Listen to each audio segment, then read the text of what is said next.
இந்த ஆகஸ்ட் மாதம் ஆரம்பிக்கும்போது ட்ரம்ப் அவங்க சொன்னாங்க இந்தியா மேலே 50% வரியை போட்டிருக்கோம் அப்படின்னு. அது ஆகஸ்ட் 27 அமலுக்கு வரும் அப்படின்னு சொன்னாங்க. கரெக்டாக இந்த ஆகஸ்ட் 27 அமலுக்கு வந்திருக்குங்க. முதல்ல இந்த வரினா என்ன? ஏன்னா இந்த வரின்னு கேள்விப்பட்டிருப்பீங்க. அது யார் கட்டுறா, எதுக்காக கட்டுறாங்க, அது மாதிரி பல கேள்விகள் இருக்கும். முதல்ல இந்த வரினா என்ன, அதை பற்றி டீட்டெயிலாக பார்க்க போகிறோம்.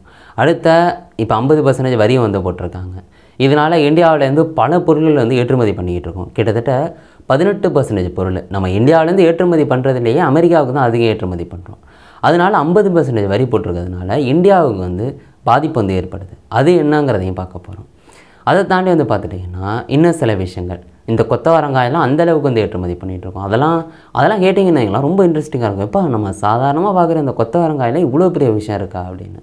இது மாதிரி எல்லா விஷயங்களும் டீட்டெயிலாக பார்க்க போகிறோம். எல்லாருக்கும் வணக்கம், நான் தான் பாலாஜி பேசுகிறேன். சரி வாங்க ஃபஸ்ட்டு பார்க்க ஆரம்பிப்போம். முதல்ல இந்த வரி அப்படின்னா என்னென்னு கேட்டிங்கன்னா, எந்த நாடாக இருந்தாலும் சரிங்க, அந்த நாட்டுக்குள்ளே ஒரு பொருள் வருது அப்படின்னா அதுக்கு வரி கட்டியிருந்திருப்பாங்க, சுங்க வரி கட்டியிருந்திருப்பாங்க. அதுக்கப்புறம் தான் அந்த நாட்டுக்குள்ளே பொருளை வைக்க முடியும். இப்போ இந்தியாவிலேருந்து ஒரு பொருள் அமெரிக்கா மண்ணில் போய் இறங்குது அப்படின்னா அதுக்கான வரியை கட்டுவாங்க. அதுக்கப்புறம் தான் அந்த பொருளை அங்கே விற்க முடியும். இந்த வரியை யார் கட்டுவா அப்படின்னு கேட்டிங்கன்னா, இங்கேருந்து நம்ம பொருளை ஏற்றுமதி பண்ணிடுறோம். அது அங்கே போய் இறங்கிட்டுனா அது அந்த நிறுவனத்தோட பொறுப்பு. அங்கே பல நிறுவனங்கள் இருக்குல்ல, அதை இந்தியாவிலேருந்து பல பொருட்களை வாங்கியிருந்திருப்பாங்க. ஒரு கடல் உணவுப் பொருளாக இருந்தாலும் சரி, ஆளாக இருந்தாலும் சரி, ஒரு வாட்சாக இருந்தாலும் ஏதோ ஒரு நிறுவனம் இந்தியாவிலேருந்து வாங்கியிருந்திருக்கும், விலை கம்மியாக வாங்கியிருந்திருக்கும். அது அமெரிக்க மண்ணில் போய் இறங்கிடும். இறங்கினதுக்கப்புறம் எத்தனை % வரி இந்தியாவுக்கு இருக்கும்? முதல்ல போன வருஷம்லாம் 10% தான் வரி இருந்துச்சு. இப்போ ஒரு வாட்சுன்னு எடுத்துக்கிட்டோம்னு வைங்களேன், ஒரு வாட்ச் 1000 ரூபான்னு வச்சுக்கோங்க ஒரு பேச்சுக்கு. அந்த 1000 ரூபாய்க்கு போன வருஷம்லாம் 10% வரி. அதாவது 10%னா 100 ரூபா. 1000 ரூபா பொருள், 100 ரூபா வரி. அந்த 100 ரூபா அங்கே உள்ள அமெரிக்க கவர்மெண்ட்டுக்கு போயிடும். அப்போனா அந்த பொருளை எவ்வளோ வச்சு விற்பாங்க? 1100 ரூபா, 1200 ரூபா அவங்க லாபத்தை வச்சு விற்பாங்க. இப்படி போன வருஷம் இருந்திருக்கும். ஆனால் இந்த வருஷம் அதே வாட்ச் அங்கே போகுது அப்படின்னா 50% வரி. 50% வரின்னா 1000 ரூபா பொருள், ஆனால் 50% டேக்ஸு. அதாவது 1000 ரூபா பொருளுக்கு 500 ரூபா கவர்மெண்ட்டுக்கு டேக்ஸ் கட்டணும். அது அங்கே உள்ள நிறுவனம் தான் கட்டும். அந்த பொருளை வாங்குறாங்கல்ல அங்கே உள்ள நிறுவனம், இந்தியாவிலேருந்து எல்லா கம்பெனிலேருந்து ஒரு பொருளை வாங்குறாங்கன்னா அங்கே வாங்குகிற நிறுவனம் தான் கட்டணும். 1000 ரூபாய்க்கு ஒரு வாட்சை வாங்குறாங்க அப்படின்னா 500 ரூபா கவர்மெண்ட்டுக்கு டேக்ஸை கட்டுவாங்க. அப்போனா அங்கே உள்ள நுகர்வோர் இருப்பாங்களா, அவங்க தானே பொருளை வாங்குறவங்க, அவங்களுக்கு 1500 ரூபா 1200 ரூபா அந்த பொருளை விற்கணும். அப்போனா இவ்வளோ நாள் 1000 ரூபா விற்ற பொருள் 1200 ரூபா 2000 ரூபா கிட்ட போகும். அப்போனா அது எவ்வளோ விலை கூட போயிருந்துருக்கும். இவ்வளோ நாள் வாங்கினது இவ்வளோ கூட போயிட்டே அப்படின்னு நுகர்வோர் வாங்க மாட்டாங்க. ஆஹா என்னடா அது இவ்வளோ விலை விற்கிது, போன வருஷம் நான் எப்படி வாங்கணும், சரி ஓகே வேறு ஏதாவது பிராண்டை வாங்குவோம் அப்படின்னா அதை வாங்க ஆரம்பிப்பாங்க. இப்படி அதை வாங்கினாங்கன்னா நம்ம பொருள் அங்கேயே மாட்டிக்கிட்டு அங்கேயே நிற்கும். அதனால அந்த நிறுவனம் பார்க்கும், என்னடா அது இந்தியாட்டேருந்து வாங்கினது தான் விற்கவே இல்லை, இவ்வளோ வரியை போட்டால் எப்படி அவங்க வாங்குவாங்க அப்படின்னா அதை வாங்க மாட்டாங்க. இந்தியாட்டேருந்து அந்த பொருளை வாங்க மாட்டாங்க. அப்படி வாங்கலை அப்படின்னாலே நம்ம பொருள்கள் நம்ம நாட்டுக்குள்ளே தான் இருக்கும். அப்படியே ஏற்றுமதி குறைய ஆரம்பிக்கும். அதனால இங்கே உள்ள மக்கள் பாதிப்படைவாங்க. இது முதல்ல 25% வரியாக போட்டாங்க. பட் இப்போ 50% மாற்றணுன்னு மிகப்பெரிய பேரிடியாக நம்மளுக்கு இருக்குது அப்படின்னு சொல்லலாம். ஏன்னா நம்ம அமெரிக்காவை தான் நம்பியிருக்கோம் அப்படின்னு சொல்லலாம். ஏன்னா 18% பொருளை நம்ம அமெரிக்காவுக்கு தான் ஏற்றுமதி பண்ணுறோம். நம்ம அதிகமாக நம்பியிருக்கிறத ஏற்றுமதினா நம்ம அமெரிக்காவை தான் நம்பியிருக்கோம். ஏகப்பட்ட பொருள் போகுது, ட்ரெஸ்ஸுலேருந்து கடல் உணவுலேருந்து பல விஷயங்கள் போகுது. எல்லாமே அங்கேயே நம்பி இருக்கும்போது இப்போ இவ்வளோ நாள் போன வருஷம் 10% வரி, இந்த மாதம் ஆரம்பிக்கிறதுக்கு முன்னாடி 25% வரி, அப்புறம் இப்போ இந்த ஆகஸ்ட் 6ஆம் தேதியிலேருந்து 50% வரின்னு சொல்லி இப்போ 2-3 நாளாக இப்போ 50% வரியாக போகுது. இப்படி இருந்தால் இங்கே உள்ள பொருள்கள் எப்படி ஏற்றுமதி பண்ணுவாங்க? அங்கே உள்ளவங்க ஏற்றுமதி பண்ண ரெடியாக இருந்தாலும் அங்கே உள்ள நிறுவனம் எப்படி வாங்கும்? ஏன்னா அவங்கள கூட வச்சு விற்கணும். அப்படி விற்றாலும் அங்கே உள்ள நுகர்வோர் எப்படி வாங்குவாங்க? ஏன்னா அங்கே உள்ள நுகர்வோர் தலையில் தான் அதை கட்டுவாங்க. ஏன்னா எந்த வரியை போட்டாலும் கடைசியாக நுகர்வோர்கிட்ட தான் போகணும் அந்த பொருள். அப்படி அவங்க யோசிப்பாங்க, என்னடா அது இவ்வளோ ரூபாயெல்லாம் இது ஒர்த்தாடா அப்படின்னு யோசித்து அதை வாங்க மாட்டாங்க. அது அங்கே அமெரிக்காவில் ஒரு பொருள் வாங்காது நம்மளுக்கு பாதிப்படையும். அதில் இன்னொரு விஷயமும் இருக்குங்க. நம்ம பொருள்லேருந்து கிட்டத்தட்ட 18% ஏற்றுமதி பண்ணுறோம். இப்போ நம்ம அதிகமாக ஏற்றுமதி பண்ணலைன்னா வேறு நாடை தேடி போவாங்க. எப்பா இதே பொருள் வேறு எந்த நாடு கொடுக்குது, எது மலிவாக கொடுக்குது அப்படின்னு பார்ப்பாங்க. வியட்நாம், தாய்லாந்து அப்படின்னு பல நாடுகளை பார்ப்பாங்க. எப்பா நீ கொண்டு வா, நீ இந்த பொருளை இறக்குமதி பண்ணு, இப்போ ட்ரெஸ்ஸை அவங்க அதிகமாக இது பண்ணாங்க, நீ ட்ரெஸ்ஸை கொடு, நீ இந்த பொருளை அதிகமாக கொடு அப்படின்னு பேரம் பேசுவாங்க. அப்படி பேரம் பேசி அந்த நாட்டிலேருந்து வாங்குவாங்க. நம்ம மார்க்கெட்டை வேறு ஒரு கண்ட்ரிஸ் வந்து பிடிக்க ஆரம்பிக்கும். அவங்களுக்கு டபுள் லாபமாக இருக்கும். ஏன்னா நம்மளோட வந்து பார்த்துட்டிங்கன்னா ட்ரெஸ் எல்லாம் வியட்நாம்லாம் அதிகம் கொடுத்துக்கிட்டு இருக்கு. அவங்க தான் அதிகம் கொடுக்குறாங்க, வியட்நாம், சீனா அப்படின்ட்டு. அப்போ நம்மளும் வந்து ஒரு ட்ரெஸ் மார்க்கெட்டை வந்து ஓரளவுக்கு அங்கே வந்து பிடிச்சி வச்சுருந்துருக்கோம், ஒரு குறிப்பிட்ட பர்சன்டேஜ். அது நம்மள்ட்ட வந்து கம்ப்ளீட்டாக போயிடும். அதை வந்து வியட்நாம் இது மாதிரி பல நாடுகள் வந்து பிடிப்பாங்க. ஏன்னா இப்போ 50% வரிங்கிறது ரொம்ப பெரிய வரி. ஏன்னா இப்போ ட்ரெஸ்ஸுலேருந்து ஆரம்பித்து பல விஷயங்கள் வந்து இருக்குது. எல்லாமே வேறு வேறு நாடை தேடி வந்து போவாங்க. வைரம், அந்த வெட்டப்பட்ட வைரம், அந்த மெருகூட்டினதெல்லாம் இருக்குல்ல, அதெல்லாம் வேறு கண்ட்ரிஸை வந்து தேடி போவாங்க. அப்படி போனாங்க அப்படின்னாலே கிட்டத்தட்ட நம்ம கண்ட்ரீஸில் உள்ள அந்த தொழிலாளர்கள் வந்து பாதிப்படைவாங்க. அமெரிக்கா மார்க்கெட்டை வந்து அவங்க வந்து சரியாக வச்சுக்கணும். ஏன்னா அங்கே உள்ள மக்களுக்கு தேவை இருக்குல்ல.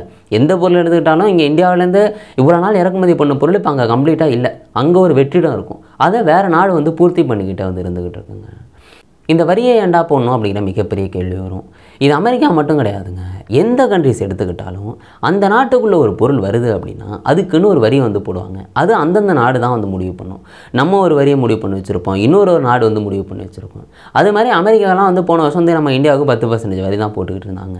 பட் இந்த வருஷம் இப்போ ஆரம்பித்ததுக்கப்புறம் ட்ரம்ப் ஒரு ஆட்சி வந்துட்டாரா, அவர் பல பிரச்சாரம் பண்ணி தான் வந்துருக்காப்புல. அவர் என்ன சொல்கிறாருன்னா, எப்பா எங்கள் நாடு வந்து டெவலப் ஆகணும்னா நாங்கள் 25% வரியை போடுறோம் அப்படின்னு பாரபட்சமே பார்க்காம ஒவ்வொரு நாடுகளுக்கும் 20%, 25% அப்படின்னு வந்து போட ஆரம்பித்தாங்க. அது யாரையும் பார்க்கல, எல்லா கண்ட்ரீஸுக்கும் ஆவரேஜாக வந்து போட்டாங்க. இதை ஏன் வரியை இவ்வளோ பெர்சன்டேஜ் வந்து எல்லா நாடுகளுக்கும் போட்டாங்கன்னா, அவர் வந்து சொல்கிறது இது மாதிரி உள்நாட்டில் உற்பத்தி அதிகரிக்கணும். ஏன்னா வரியை கூட போடுறாங்க அப்படின்னா மக்கள் வந்து வாங்க யோசிப்பாங்க, என்னடா இவ்வளோ நாள் இருந்தது இன்னும் இவ்வளோ போயிட்டே அப்படின்ட்டு உள்நாட்டு பொருள்களை வந்து வாங்குறதுக்கு வந்து யோசிப்பாங்க. இப்படி வாங்குறாங்க அப்படின்னா உள்நாட்டில் வந்து உற்பத்தி அதிகரிக்கும். உற்பத்தி அதிகரிக்குது அப்படின்னா வேலைவாய்ப்பு வந்து கிடைக்கும். இப்படி வேலைவாய்ப்பு கிடைக்குது அப்படின்னா அங்கே உள்ள பொருளாதாரம், அங்கே உள்ள மக்களோட நிலைமை வந்து உயரும். அதனால தான் இந்த வரியை போடுறேன் அப்படின்னு வந்து போட்டிருக்காப்புல. இது ஒரு விதம். இன்னொன்று என்ன அப்படின்னு கேட்டிங்கன்னா, இப்போ நம்ம இந்தியாவுக்கு போட்டது வந்து வரும். இந்தியாவுக்கு 25% வரியை போட்டார் முதல்ல, அது வந்து எல்லாருக்கும் போட்ட மாதிரி தான். ஆனால் 50% மாற்றினது நம்ம ரஷ்யாக்கிட்டேருந்து எண்ணெய் வாங்குகிறோம், ரஷ்யா போர் நடத்துறதுக்கு நாம தான் காரணம் அப்படின்ட்டு தான் இன்னொரு 25% வரியை போட்டாப்புல. இது இந்த 27ஆம் தேதியிலேருந்து அமலுக்கு வந்து வந்திருக்குது. இப்போ இங்கேருந்து நான் சொன்ன மாதிரி எந்த பொருட்கள் போனாலும் அதில் சில விதிவிலக்குகள் வந்து என்ன இருக்கலாம். இந்த பொருளுக்கு வந்து 25% வரியை போதும் அப்படின்னு சொல்லுவாங்க. ஏன்னா அது அவங்களுக்கு ரொம்ப தேவையான பொருளாக இருக்கும். அதனால அதுக்கு மட்டும் 25% எல்லாம் வந்து போடுவாங்க. பட் மற்றபடி எந்த பொருளாக இருந்தாலும் 50%, 50% அப்படி தான். ஒரு எந்த பொருள்னாலும் எடுத்துக்கிட்டாலுங்க, ஒரு ஆட்டோமொபைல், உதிரிப்பாகம் எதை எடுத்துக்கிட்டாலும் அங்கே போய் மண்ணில் இறங்கிட்டு அப்படின்னா 50% வரியை கட்டிட்டு தான் அங்கே வந்து விற்க ஆரம்பிக்கணும்.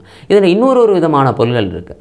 அமெரிக்காவில் தயாரிக்கிற பொருளாக இருக்கும், ஆனால் அதோட உதிரிப்பாகங்கள் சில பாகங்கள்லாம் நம்ம இந்தியாவிலேருந்து மற்ற கண்ட்ரீஸ்லேருந்து வந்து வரும். அதுக்கு வந்து பார்த்துட்டிங்கன்னா அந்த மூலப்பொருட்களுக்கு வந்து 50% நம்ம இந்தியாவிலேருந்து போகுதுன்னா அதுக்கு 50% வரி வந்து உண்டு. அதனால அந்த பொருட்களும் வந்து விலை வரும். அமெரிக்காவில் தயாரித்தாலும் அந்த பாகங்கள் இந்தியாவிலேருந்து போகுது அப்படின்னா அதோட விலையும் வந்து உயர ஆரம்பிக்கும். இந்த அடிடாஸ் நிறுவனம் இதெல்லாம் இருக்குல்ல, இதெல்லாம் வந்து நாங்கள் வந்து விலையை உயர்த்த போகிறோம் அப்படிலாம் வந்து சொல்லியிருந்திருக்காங்க. இது மாதிரி பல நிறுவனங்கள் அவங்களோட விலையை வந்து அமெரிக்காவில் உயர்த்த போகிறாங்க. எல்லாத்துக்கான காரணம் அந்த வரி தான். அவர் ட்ரம்ப் நினைக்கிறது, எப்பா நீ ஒரு நாட்டை விட்டு போகிறனாலும் போய்க, ஆனால் எங்கள் நாட்டில் உற்பத்தி அதிகரிக்கணும், வேணால் எங்கள் நாட்டில் வந்து முதலீடு பண்ணி கம்பெனி உருவாக்கி இங்கே உள்ளவங்களுக்கு வேலைவாய்ப்பை கொடு, நான் ஃப்ரீயாக எல்லாம் பண்ணுறேன் அப்படின்ட்டு வந்து அவர் சொல்லியிருந்திருக்காரு. அதுதான் அவரோட பாலிசியாகவே வந்து இருந்துக்கிட்டு இருக்குங்க. அடுத்து வந்து பார்த்துட்டிங்கன்னா இந்த கொத்தவரங்காய் இல்லைங்க, இதை நம்ம ரொம்ப சிம்பிளாக நினச்சிக்கிட்டு இருக்கோம். இது ரொம்ப சிம்பிளான பொருள், நம்ம சாப்பாடில் வந்து போட்டு சாப்பிட்டுக்கிட்டு இருந்திருக்கோம். ஆனால் இது வந்து ஒரு மிகப்பெரிய கதை இருக்குங்க. நம்ம அதிகமாக வந்து அமெரிக்காவுக்கு ஏற்றுமதி பண்ணிக்கிட்டு இருக்கோம். அமெரிக்கா மட்டும் இல்லாமல் பல இடங்களுக்கு ஏற்றுமதி வந்து பண்ணுறோம். ஏன்னா உலகத்தில் 80% இந்த கொத்தவரங்காய் இந்தியாவில் தான் விளையுது. அதுலேயும் 70% ராஜஸ்தானில் மட்டும்தான் விளையுதாங்க. இது எவ்வளோ பெரிய விஷயம். சில நேரங்களில் இந்த 70%ங்கிறது 90% ராஜஸ்தானில் மட்டுமே விளையுமா. அந்தளவுக்கு ராஜஸ்தான் அப்படின்னாலே இந்த கொத்தவரங்காய் அப்படின்னு சொல்லலாம். அந்தளவுக்கு ராஜஸ்தான் வந்து இருக்குது. அதை தாண்டி ஹரியானா, குஜராத்து, நம்ம தமிழ்நாடு முதற்கொண்டு மற்ற இடங்கள்லையும் இந்த கொத்தவரங்காய் வந்து விளையுது. இந்த கொத்தவரங்காயில் வந்து பார்த்துட்டிங்கன்னா ஒரு பிசின் வந்து ரெடி பண்ணுவாங்க, ஒரு மாவு மாதிரி வந்துருக்கும். இது வந்து பார்த்துட்டிங்கன்னா பெரிய லெவலில் வந்து பயன்படுதான். உணவுப் பொருட்கள்லேருந்து ஆரம்பித்து மருந்து அது மாதிரி ஆரம்பித்து பல இடங்களில் இது பயன்படுது. இந்த கொத்தவரங்காய் பிசினை வந்து இந்த புதைப்படி எரிபொருள் இருக்குல்ல, அதாவது இந்த கச்சா எண்ணெய் அப்படிலாம் அந்த எடுப்பாங்கள்ல மண்லேருந்து, இது எடுக்கிறதுக்கெல்லாம் பயன்படுதான். என்னடா அதில் என்னடா பயன்படுது அப்படிங்கிற மிகப்பெரிய கேள்வியெல்லாம் இருக்கும். இப்படி மண்ணில் போய் உள்ளே எடுக்கிறாங்கல்ல, அதில் வந்து பார்த்துட்டிங்கன்னா ஹைட்ராலிக் ஃப்ராக்சரிங் அப்படின்னு சொல்லப்படுற ஒரு மெத்தட் இருக்குது. அது வழியாக உள்ளே போய் எடுக்கும்போது இந்த பிசின் வந்து பயன்படுமா, இந்த கொத்தவரங்காய் பிசின். அதுக்காக வந்து வாங்குவாங்களாம். இதனால் இந்த கொத்தவரங்காய் பிசினையும் நம்ம அதிகமாக ஏற்றுமதி பண்ணுறோம். இதுலேயும் நம்ம பயங்கரமான லாபம் இருக்குது. கிட்டத்தட்ட மெட்ரிக் டன் எவ்வளோ லட்சக்கணக்கு டன்னெல்லாம் நம்ம வந்து ஏற்றுமதி பண்ணியிருக்கோம் அந்த 2023-24 காலகட்டத்தில். கிட்டத்தட்ட 4800 கோடி ரூபா நம்ம அந்த கொத்தவரங்காய் அந்த பிசின் இருக்குல்ல அதை வந்து ஏற்றுமதி பண்ணியிருக்கோம். இது நம்புகிற மாதிரி இருக்காங்க. இந்த கொத்தவரங்காய் பிசின் 4500 கோடி ரூபாய்க்கு ஏற்றுமதி பண்ணியிருக்கோம் உலகம் ஃபுல்லாக. அதில் அமெரிக்காவுக்கு மட்டுமே கிட்டத்தட்ட 800 கோடி ரூபாய்க்கு ஏற்றுமதி பண்ணியிருக்கோம். அந்த அளவுக்கு இந்த கொத்தவரங்காய் பிசின், இந்த கொத்தவரங்காய் அந்த அளவுக்கு வந்து பயன்படுது, பல இடங்களில் பயன்படுது.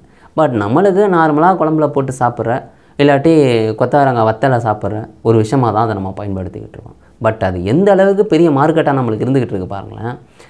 அதை தாண்டி இப்போ பல பொருள்களை அமெரிக்காவுக்கு ஏற்றுமதி பண்ணிக்கிட்டு இருக்காங்க. இது மிகப்பெரிய பாதிப்பாக நம்மளுக்கு ஏற்படுத்தியிருக்கு. அதை உண்மையை தான் சொல்லி ஆகணும். ஏன்னா 50% வரி வந்து போட்டிருக்காங்க. பல தொழில்கள் பாதிப்படைஞ்சிருக்கு அப்படின்னு வந்து சொல்லலாம். இந்த ட்ரெஸ் இருக்குல்ல, இந்த ட்ரெஸ்ஸையும் நம்ம அதிகமாக வந்து அமெரிக்காவுக்கு ஏற்றுமதி பண்ணுறோம்.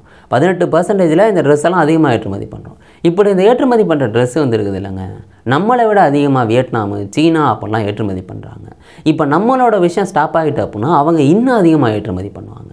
அப்படி ஏற்றுமதி பண்ணுறாங்கன்னா அவங்களுக்கு பயங்கரமான லாபம் இருக்கும். வியட்நாம்லேருந்து ஆரம்பித்து இன்னும் சில கண்ட்ரிஸ் நம்மளோட போட்டி போட்டுக்கிற கண்ட்ரி எல்லாமே பயங்கர லாபம் அடைவாங்க. இப்படி அவங்க லாபம் அடைகிறாங்க அப்படின்னாலே நம்ம மார்க்கெட்டு அங்கே கொஞ்சம் கொஞ்சமாக போய்கிட்டு இருக்கு அப்படின்னு வந்து சொல்லலாம். ஏன்னா இவ்வளோ நாள் எல்லாருக்கும் ஈக்குவலாக இருந்தது. இன்றைக்கி நம்மளுக்கு 50% அப்படின்னா ட்ரெஸ்ஸோட விலை ரொம்ப கூட போயிடும். அப்படி கூட போயிட்டு அப்படின்னாலே வேறு கண்ட்ரிஸை தேடி தான் வந்து போவாங்க. இப்படி அந்த ட்ரெஸ் மார்க்கெட் வந்து காலியாகும். பட் அதுக்கும் ஏதாவது சொல்யூஷன் வந்து கிடைக்கும் அப்படின்னு நம்ம நம்பலாம்.